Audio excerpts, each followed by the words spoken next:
Psicología y gestión deportiva. En este punto convendría analizar cuál es la percepción de los directivos sobre el papel de los psicólogos en el fútbol. Seguro que las conclusiones son pocas, porque no hay datos científicos, y lo que podamos decir proviene de la percepción personales o comparativas en otros profesionales.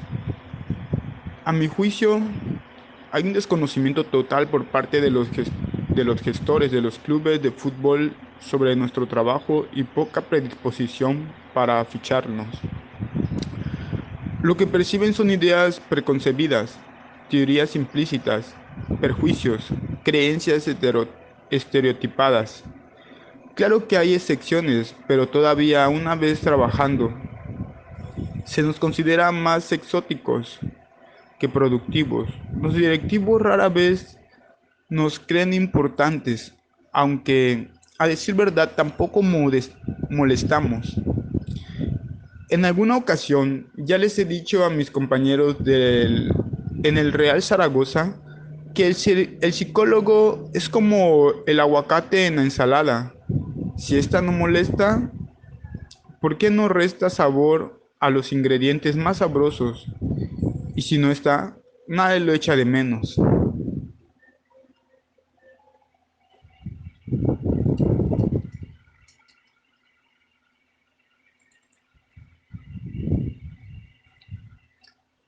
En este apartado también habría que hablar de otra psicología, la que está pensada para indagar sobre el papel que tiene nuestra disciplina en las organizaciones de fútbol. La inmensa mayoría, sociedades anónimas deportivas, ya adelanto que este papel es cero. No he visto ninguna de estas sociedades que tenga entre sus empleados un especialista en psicología social de las organizaciones que se responsabilicen de los recursos humanos, la selección de personal incluida de los futbolistas, los riesgos psicosociales, el tratamiento de los conflictos y la negociación. De la negociación colectiva, en realidad tampoco he visto ningún sindicato en estas sociedades anónimas. En las grandes multinacionales se presupuesta mucho dinero para la selección de personal, sobre todo cuando se trata de ejecutivos. Sin embargo, en el fútbol se fichan jugadores muy caros y nunca, que yo sepa, se consulta a un psicólogo, no solo como especialista de selección de personal, sino también para evaluar e informar sobre las características personales y sociales del futbolista, aconsejando o no su contratación en el contexto del resto de sus cualidades. La suma total de las virtudes físicas, técnicas, psicológicas, sociales del futbolista es lo que debería determinar su contratación. Sin embargo, hoy sabemos que esto no es así y que los representantes se encargan de vender su producto obviando las taras que puede tener. La oferta del futbolista es ingente y los equipos no son tantos. Las presiones sobre los clubes son muchas. Los representantes, los representantes se las ingenian para vender su mercancía, un producto cada vez más joven al que tratan como una pieza más del mercado. En este punto, los psicólogos deberíamos proteger a los menores de edad y denunciar la manipulación que cometen algunos comerciantes, a veces con el consentimiento de los padres. De nosotros se esperaría también una psicología crítica, comprometida con la denuncia de estas situaciones. Quien está interesado en el mercado de fútbol ya sabe que puede consultar algunas páginas en internet donde encontrar mucha información sobre futbolistas, datos generales, edad, trayectoria profesional, etcétera, videos con sus mejores jugadas, etcétera. Pero rara vez he visto que se pregunte a las personas cercanas al futbolista sobre su historia de vida y profesional. Y menos aún que se entrevisten al jugador antes de decidir su fichaje. Algunos pensarán que es innecesario. Quien así piensa no sabe el dinero que ahorraría a la organización evitando fichar jugadores que luego no rinden.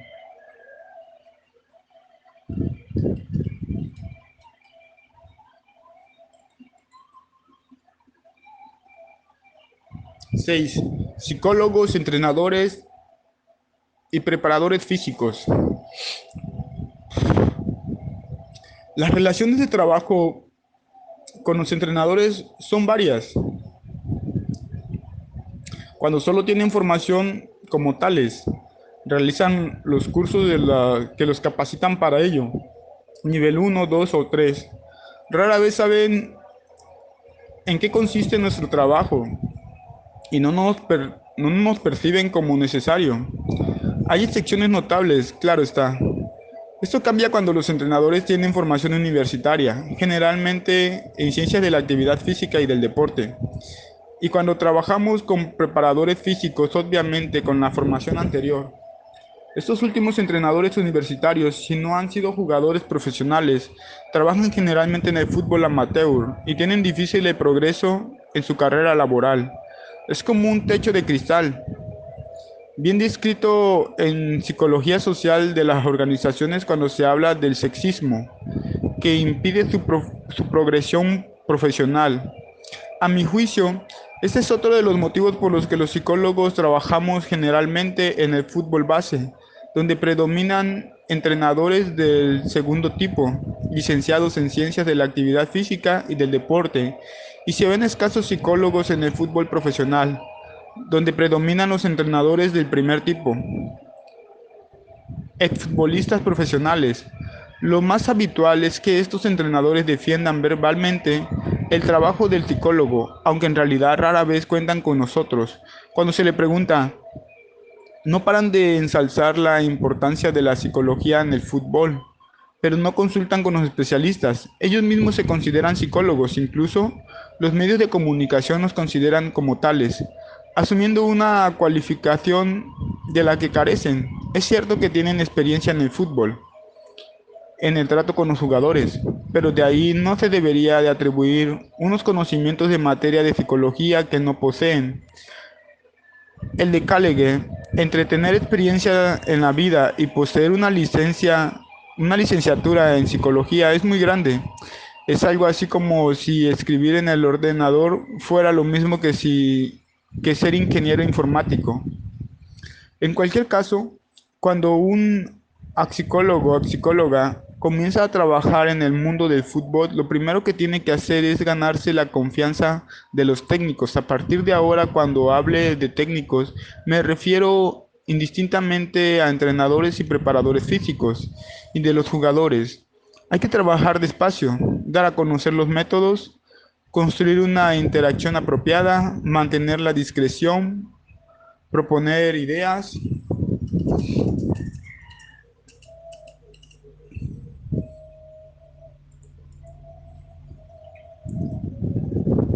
observar con detenimiento.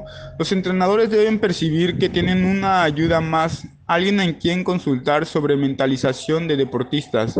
El buen trabajo conjunto entrenador, preparador físico y psicólogo incluye un apoyo mental específico a los técnicos, un asesoramiento en psicología del aprendizaje dirigida al entrenamiento y la evaluación psicológica de los futbolistas y de los equipos para tener datos importantes para intervención y planificación del trabajo, inclusión de los planes de entrenamiento anuales, microciclos, mesociclos, de objetivos psicológicos grupales e individuales. 6.1. Apoyo mental específico de los entrenadores a los técnicos en general. Para afrontar el apoyo mental a los entrenadores, aconsejo la lectura del capítulo 10, La mentalización del entrenador, del excelente libro de David Boyos, La mentalización en el fútbol moderno. Poco me queda que añadir a lo que dice este psicólogo. También aconsejo la lectura del capítulo de María Ruiz de Oña en este mismo libro para ver un buen ejemplo del trabajo psicológico con entrenadores. Tan solo que es obvio que el bienestar subjetivo de los entrenadores no solo les beneficia a ellos mismos, sino que tiene una influencia directa en los jugadores. Los entrenadores desequilibrados desquician a sus jugadores. El rencor que corroe por dentro de algunos técnicos, los delirios de grandeza y persecución que les afligen a la personalidad narcisista que se proyecta en sus equipos, mercado el rendimiento de los deportistas, mermando el rendimiento de los deportistas, tanto de aquellos a los que se les hace falta poco para desequilibrarse, como el de otros normalmente templados. Se debería proteger a los jugadores de este tipo de entrenadores por el daño emocional que provocan, por la desmotivación que causan. Dudo que alguien les diga que sufren de desequilibrio emocional y de infelicidad permanente y que harían muy bien en aprender a tranquilizarse, porque si así lo hicieran, estarían mejor preparados mentalmente de lo que están y lo proyectarían sobre su equipo haciéndolo mejor. Probablemente muchos de nosotros hayamos caído en la cuenta de la necesidad de atender la salud mental de los técnicos, pero por motivos que sean, no se ha puesto en marcha estas intervenciones.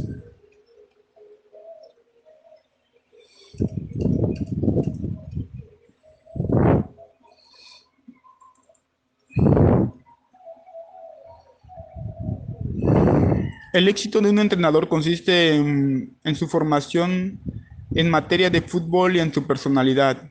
El mejor entrenador desde la perspectiva psicológica es el que tiene liderazgo, habilidades de relación demostrando a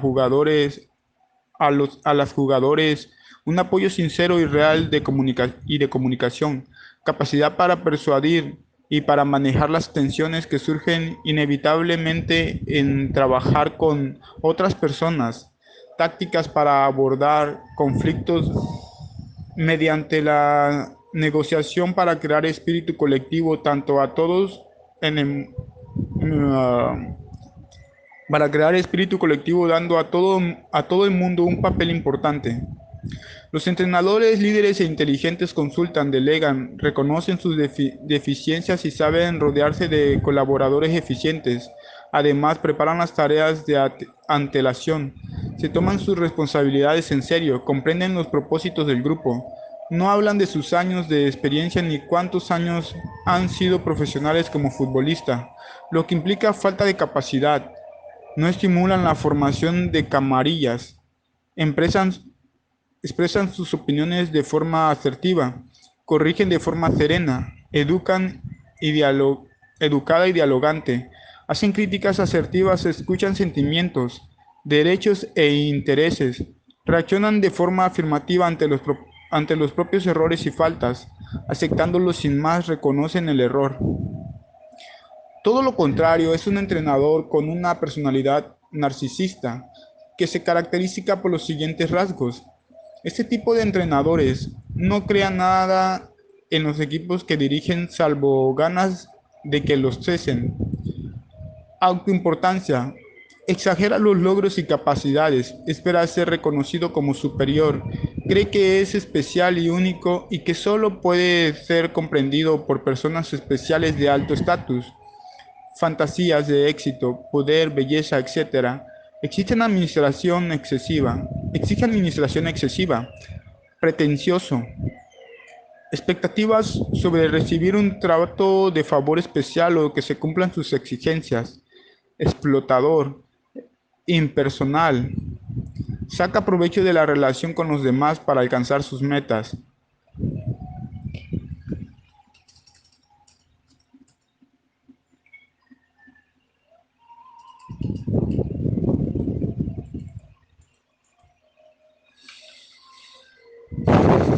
Carece de empatía, no se identifica ni reconoce los sentimientos o las necesidades de los demás, envidia a los demás y cree que los demás le envían a él, arrogante y soberbio.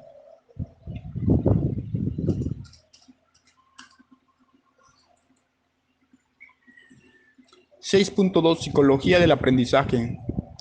En la preparación física hay dos planteamientos básicos, los del antiguo régimen, por así llamarlos, que abstraen el cuerpo físico del sujeto en cuanto tal y los que consideran al ser humano como totalidad. Los entrenadores de primero de estos planteamientos hacen trotar y trotar a los jugadores alrededor del campo, buscan el torso espectacular del futbolista, recurren a los genitales masculinos en las explicaciones de los resultados, les sudan los sobacos y no necesitan psicólogos. Estos todavía no ven con buenos ojos la formación. Creen que se puede ser futbolista profesional sin tener preparación académica. A estos técnicos hay que explicarles el poder de la importancia de estudiar. Favorece la comprensión del mundo contemporáneo. Permite afrontarlo de una manera más apropiada. Nos permite hacernos preguntas sobre nuestro presente. Genera explicaciones sobre el mundo, etc. Los entrenadores que apuntan por el segundo de los planteamientos, es decir, aquellos que entienden al sujeto humano como totalidad, establecen sinergia en sus entrenamientos entre lo físico, la técnica, lo mental y lo relacional. Dado que los entrenadores de esta segunda corriente tienen como objetivo enseñar fútbol como totalidad, es fácil trabajar con ellos asesorándoles, por ejemplo, sobre el proceso de enseñanza-aprendizaje de juego.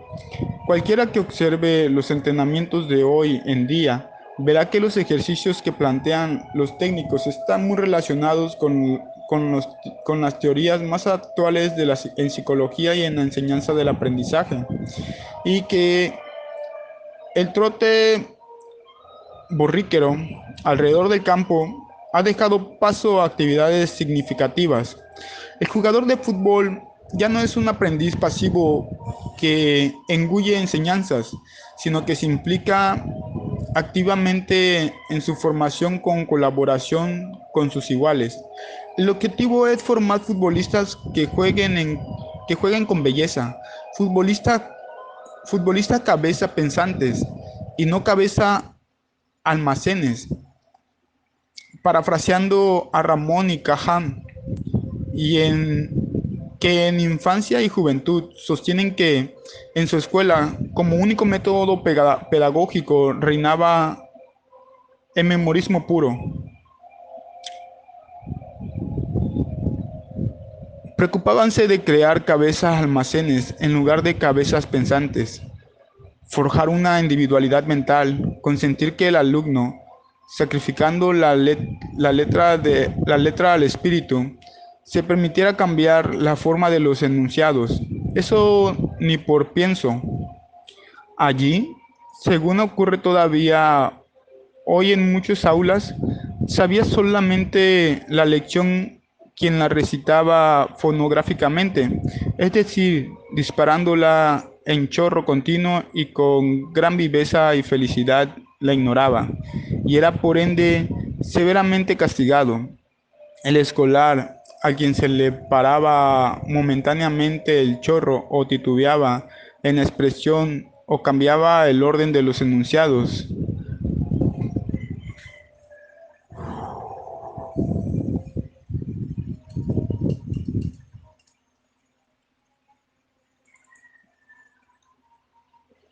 las tareas de entrenamiento del fútbol moderno actuales se deberían fundamentar en esta cultura del aprendizaje, planteaba de manera resumida en la cita de Ramón y Cajal,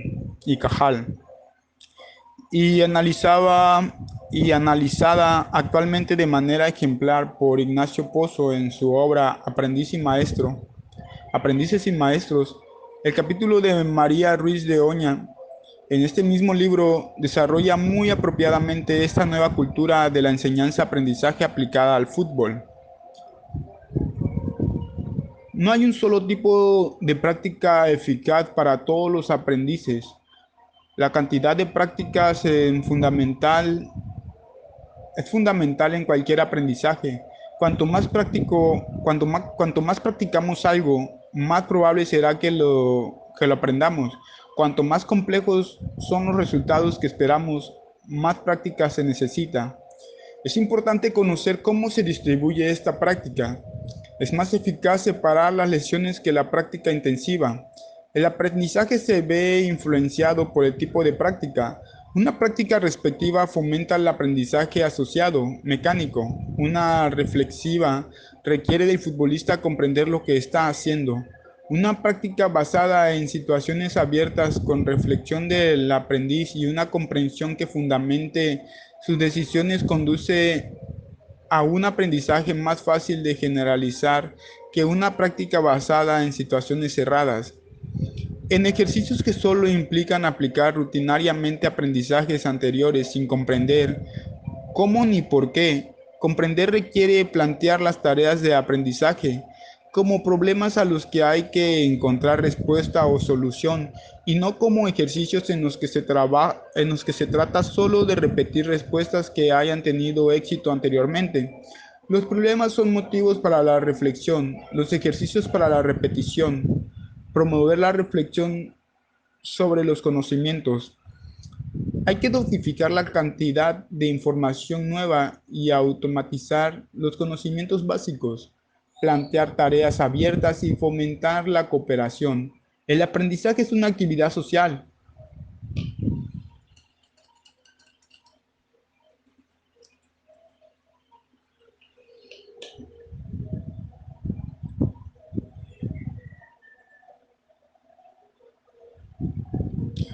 Cuando hay interacción entre los aprendices para fijar metas conjuntas y buscar en común medios para alcanzarlas, los resultados suelen ser mejores que cuando las tareas se organizan de modo individual.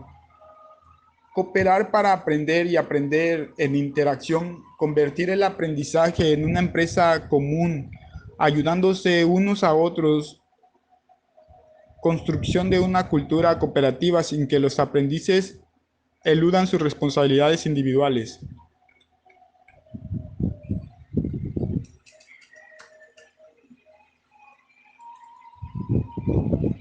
6.3. Evaluación y psicología de los jugadores.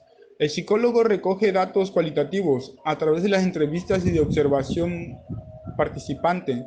Como hemos dicho, para elaborar un perfil psicológico de los jugadores en un equipo y del equipo como totalidad, para informar al entrenador de cuáles son los puntos fuertes y débiles, mentalmente hablando, de cada uno de los jugadores y del grupo. Se elabora para afinar nuestro trabajo, por lo que el perfil es crítico. Aunque se piensa en positivo, dinámico y confidencial, el perfil que nosotros realizamos de cada uno de los jugadores de los 8 equipos del fútbol base del Real Zaragoza SAD, de los mismos equipos como grupo, tienen 3 puntos: capacidad para trabajar en equipo, capacidad cognitivas y capacidades emocionales. Capacidad para trabajar en equipo. Se evalúan roles, objetivos, comunicación, sentimientos de pertenencia, normas y convivencia social. Se evalúan los roles deportivos: capitán, demarcación en el campo, reserva titular, etcétera. Y extradeportivo, el líder, el silencioso, etcétera. Se observa si los jugadores tienen objetivos grupales e individuales de formación y de rendimiento. Se analiza si hay buena comunicación, si sienten pertenencia al club y al equipo. Se observa si cumplen la normativa y si hay una convivencia social apropiada. Capacidades cognitivas: intuición, razonamiento, atención, concentración, toma de decisiones. Hay que evaluar si los jugadores y los equipos son institutivos, institutivos, razonan, comprenden, poseen atención y concentración, deciden bien, son inteligentes. Cuando se aborda esta cuestión es muy importante saber que hay que mantener un estado emocional adecuado para evitar problemas cognitivos, distracciones, precipitaciones, equivocaciones, pensamiento lento, etcétera. Capacidades emocionales: ansiedad, fortaleza mental, confianza, motivación, afán de superación, autoestima, Equilibrio emocional. Se evalúan todos y cada uno de los factores mencionados al nivel de ansiedad de los jugadores y del grupo. Su capacidad para superar situaciones difíciles, el concepto que tiene de sí mismo, su capacidad de sacrificio y ganas de aprender, el grado de confianza, la manera que tienen de responder a los éxitos y las derrotas.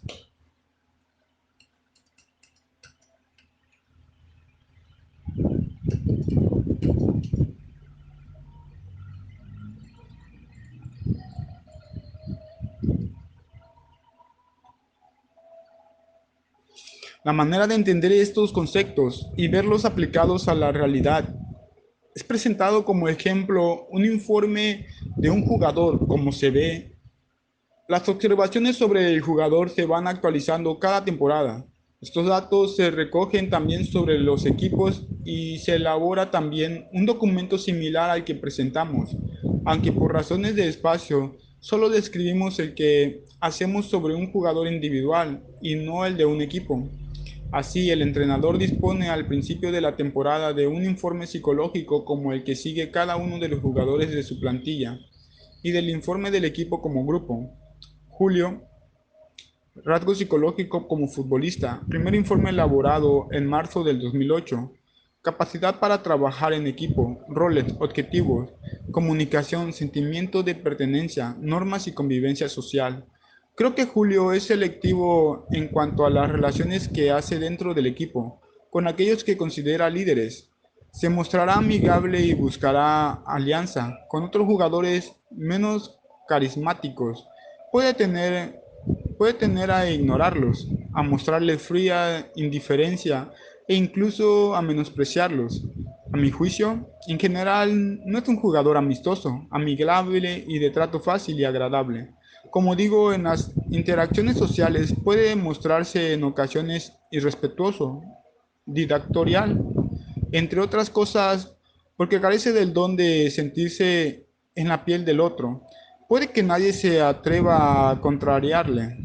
Además, tiene el egocentrismo y coopera porque sus objetivos personales coinciden con los grupales. Si está descontento, puede mostrar oposición.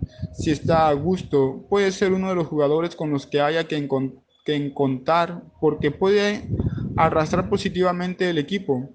En mi opinión, aceptaría por agrado un rol de líder o capitán. Otra cosa distinta es que lo supiera desempeñar positivamente. Es pues un jugador donde predomina el yo sobre el nosotros. Puede mostrarse arrogante. No hay que esperar de él un gran sentimiento de pertenencia a un grupo y tampoco apoyos emocionales a los otros. Es más, si percibe rivalidad, puede intentar maltratar psicológicamente a su rival, menospreciando a la persona que puede jugar en su mismo puesto en el campo. Acepta las normas del equipo, aunque puede mostrar desobediencia o dilatación a la hora de llevarlo a cabo, recoger el material, las botellas de agua del campo, etc. Quizás porque le parezca tareas inferiores. En ese sentido, pudiera ser algo narcisista, dando demasiada importancia. En psicología sabemos que quien así se expresa no hace nada más que poner en manifiesto lo contrario. Ocultaría de la propia insuficiencia, Ocultación de la propia insuficiencia. Ejemplos de la vida cotidiana. Hay muchos como expresar pedantería por ignorancia, chulería por cobardía, exhibición por impotencia.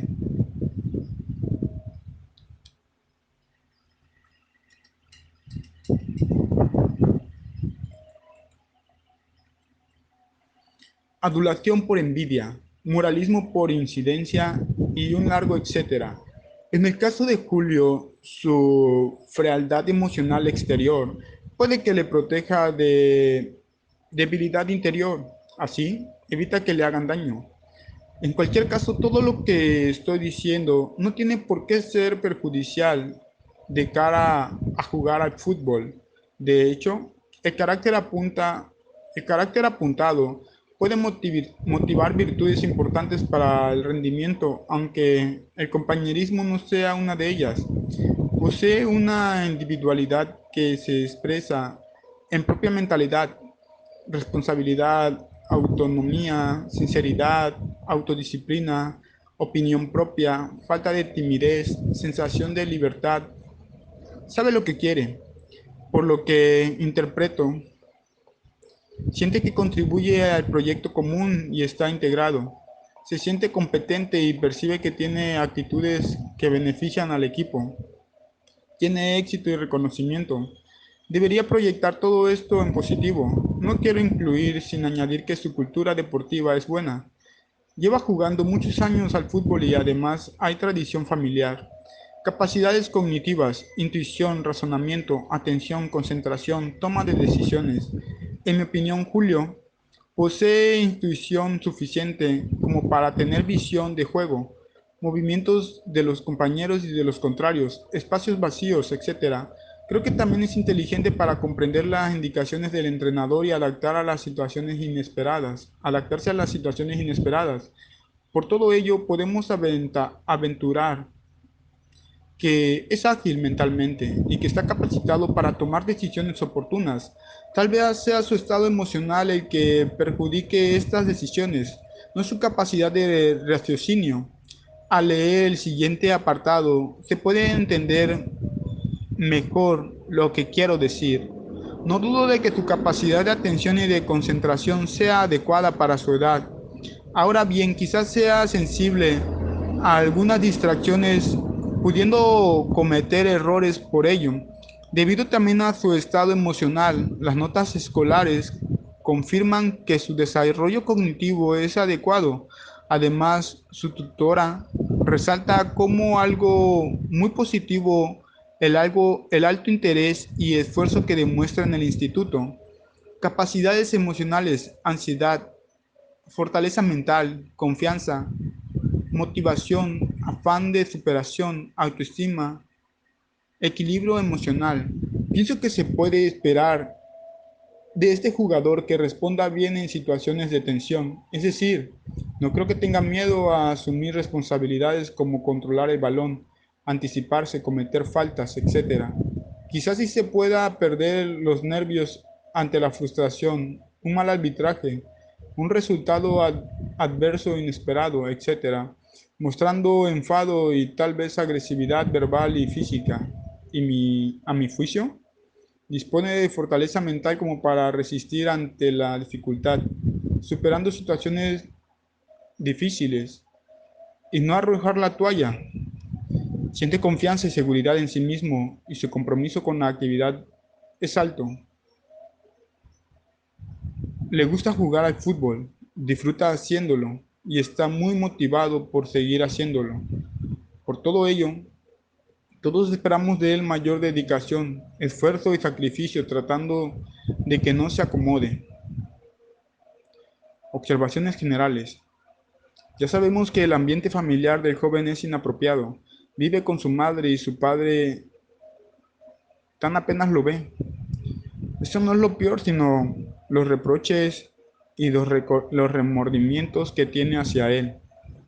No conviene tratarlo como ha sido tratado por su padre porque responde con odio. Si se siente menospreciado,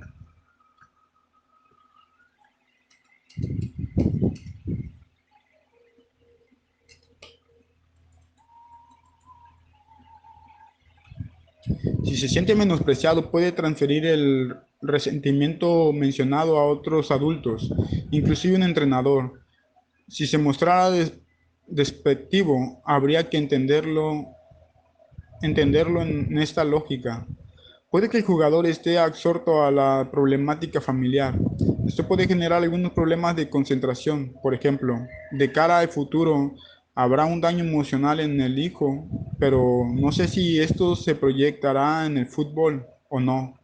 Tal vez su experiencia vital lo ha endurecido hasta el punto de poseer virtudes bien valoradas en el mundo del fútbol, como las que ya he expresado anteriormente. Actualización en enero 2009. Sobre la capacidad del jugador para trabajar en equipo coincidió con las interpretaciones que realicé anteriormente. Con mis iguales compañeros se muestra amistoso, con los compañeros más bravucones del equipo y respetuosos con los otros.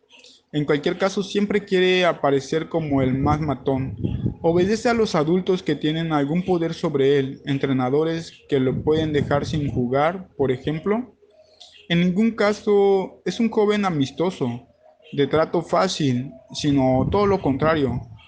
Carece de consideración para con los demás y no tiene modales, es decir, no dispone de capacidad para pensar en lo demás, salvo si satisfacen sus intereses. Supongo que esto confirma que no hay posibilidad de una buena interacción con los demás, si no es desde una confortable interacción con otros mismos. En definitiva, carece de compañerismo y no soy optimista con respecto a un cambio de actitud en este sentido. En un futuro inmediato, también carece de humanidad, por lo que resultará difícil enseñarle. Es cierto, como también dije, que tiene algunas virtudes mentales que proyectan en el fútbol. Controla la presión, expresa coraje, no tiene miedo, etcétera. En cuanto a la relación con el padre, según parece, ha mejorado recientemente. Actualización en junio 2010. Las notas de futbolista son regulares, algunos suspensos. Supongo que pasará a cuarto de la SO, de la ESO, y que la terminará. Pero si no cambia, no sé si estudiará mucho más. Supongo que por su carácter en el instituto se hará respetar. En el equipo ha estado a gusto. Los entrenadores dicen que ha tenido buen rendimiento. Todavía no ha comenzado la pubertad y esto es un handicap para él, ya que juega contra jugadores más fuertes físicamente. Cuando se desarrolle físicamente, mejorará todavía más que su rendimiento. En el desarrollo psicológico creo que sigue aparentando aquello de lo que carece, de la impresión de dureza, pero a mi juicio es sensible. Parece que no tiene conciencia del grupo, pero creo que está aprendiendo a respetar a los demás, etcétera. En realidad, le gusta que se interesen por él, a pesar de esta aparente indiferencia que muestra hacia los adultos. Con su padre ha mejorado algo la relación. Por lo demás, sigo manteniendo todas y cada una de las afirmaciones de los informes anteriores. Compite bien, pero no entrena como debería. Necesita competitividad, compañeros que le hagan sombra. Actualización, actualización,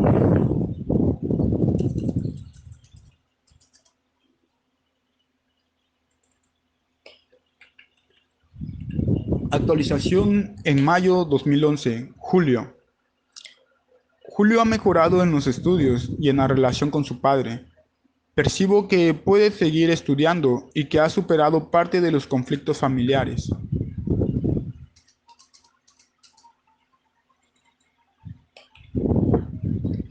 Tal vez racionalizándolos, sigue teniendo garra y talento para jugar al fútbol.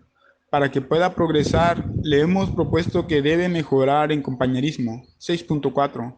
Intervención psicológica individual y grupal con los jugadores. Como hemos dicho, todos los puntos anteriores se evalúan en cada uno de los jugadores de un equipo y de todo el equipo como tal. Se analizan para ver dónde pueden mejorar los futbolistas y los equipos. Gracias a este trabajo se plantean objetivos individuales y grupales que los preparadores físicos y los entrenadores incluyen en su planificación de entrenamiento.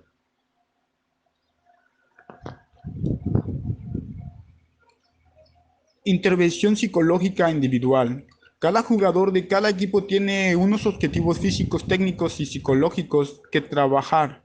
Veas el artículo de Juan Carlos Beltrán y Diego Ayueva en este mismo libro. Se evalúan de manera planificada, se observa si se van alcanzando y son dinámicos. Puede cambiar conforme a los jugadores tienen otros retos. Si el objetivo psicológico es de orden clínico, entonces el trabajo psicológico es individual y realiza con el psicólogo. Y se realiza con el psicólogo. La mayoría de las veces los objetivos psicológicos individuales, mejorar, compañerismo, afán de superación, confianza, no necesitan de un trabajo personal terapéutico, sino que en él participan todos los técnicos. Así es, compañeros, no se olviden de pasar por mi canal de YouTube, Alberto Hernández Palma. Para todas las personas de la República Mexicana, del mundo, aquí tienen su bello puerto de Acapulco de Juárez, Guerrero, México. Lo estaremos esperando en estas bellas playas paradisíacas, exóticas y exuberantes. Continuamos con esta reseña de educación psicológica en el fútbol. Intervención psicológica grupal. En el Real Zaragoza S.A.D. trabajamos durante todo el año. La concentración, la ansiedad, la confianza, la cohesión y motivación a través de tareas creadas por los técnicos siguiendo los principios de aprendizaje discreto con anterioridad se llevan a cabo de manera planificada, concentradas en los planes de entrenamiento anuales, por microciclos, etc. Fuera del campo de juego y en el mismo terreno de juego, véase en este mismo libro los artículos de Francisco Pérez, Raúl Jardiel, David Albercio, Diego Cabeza y Néstor Binúes, Juan Carlos Beltrán y Diego Ayueva. Para mí, aquí reside el trabajo psicológico más importante que debemos emprender. Crear una colaboración con los entrenadores y con los preparadores físicos, actividades y tareas para favorecer la mentalización de los jugadores y del equipo y llevarlas a cabo de manera planificada.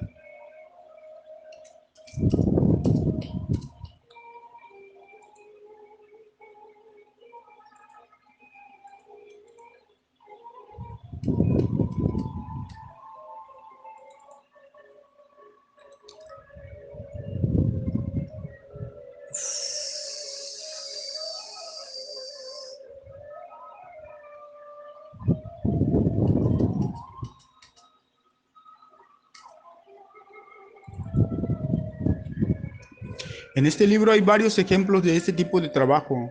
Véanse los artículos de Jardiel y Bollos, por ejemplo. Han de ser tareas para mejorar los factores psicológicos mencionados y que se pueden realizar de acuerdo con los principios del aprendizaje descritos anteriormente y en la línea de lo planteado por Bollos en el documento citado. Realizar un tipo de entrenamiento psicológico en pista. Me parece especialmente importante la realización de simulaciones, es decir, entrenamientos en los que se creen situaciones similares a las reales, de forma que los futbolistas aprendan a actuar automática y eficientemente en ellas. Para trabajar la concentración también se puede consultar el artículo de Ricardo de la Vega en 2003 o el libro coordinado por Miguel Morilla y Eugenio Pérez Córdoba, publicado en 2002. 7. Psicología y medios de comunicación. En este apartado habría que debatir la imagen del psicólogo en los medios de comunicación, en el cine, en la literatura, etc. Es muy importante analizar cuál es la construcción mediática de a psicólogo o psicóloga que trabaja en fútbol y los discursos que se exponen entre nosotros. El trabajo con los directores de comunicación de los clubes o con la prensa local es un reto que tarde o temprano deberíamos afrontar. Aunque carezca con obviedad, no parece apropiado volver a recordar que los medios de comunicación tienen un importante rol de la transmisión de los valores socioculturales y por ello no se puede desestimar su poder en la construcción de mentalidades y en la creación de una mirada sobre las sociedades humanas. Producen en la audiencia formas de pensamiento, maneras de concebir el mundo, opiniones, ideas y creencias, sobre la realidad social, lo que pensamos que somos, cómo sentimos, lo que pensamos que somos nosotros, que son otros, lo que pensamos que son otros, cómo creemos que funciona la sociedad, etcétera. Se ve influenciado por el medio de comunicación, véase Richard Gere en 1998. De cara a la construcción de esta mirada, los cineastas, por ejemplo, acordan numerosos géneros, negro, comedia, ciencia ficción, etcétera, y variados temas como, por ejemplo, el fútbol.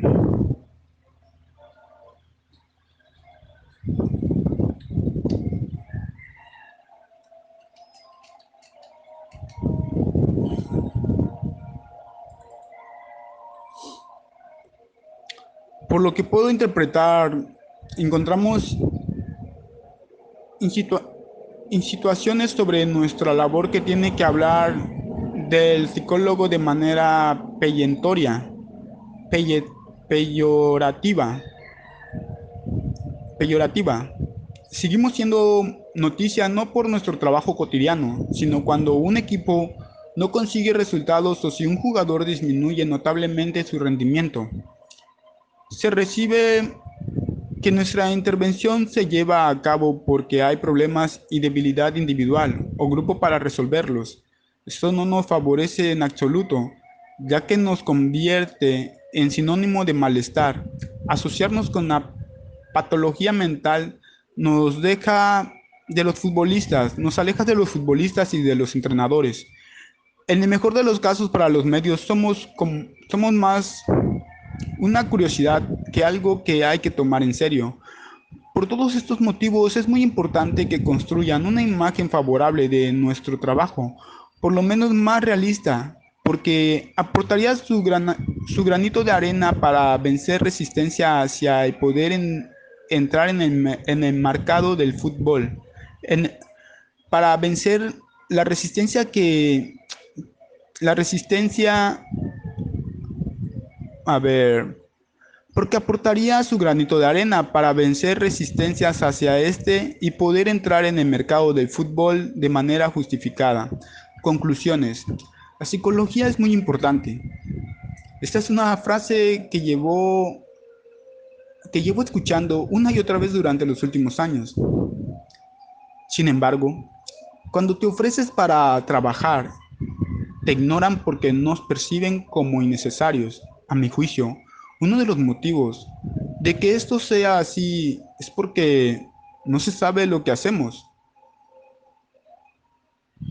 Por esa razón, he querido en este texto enumerar las tareas, las funciones, las actividades que podamos realizar en psicología aplicada al fútbol, las problemáticas a las que podamos atender, los retos que tenemos por delante. Es tan importante informar a los profesionales que trabajan en fútbol de todo ello y construir entre todas una imagen más realista de nuestra labor, como el que las propios y propias psicólogos, psicólogas, mejoremos en cuanto a nuestra preparación fundamental y aplicada.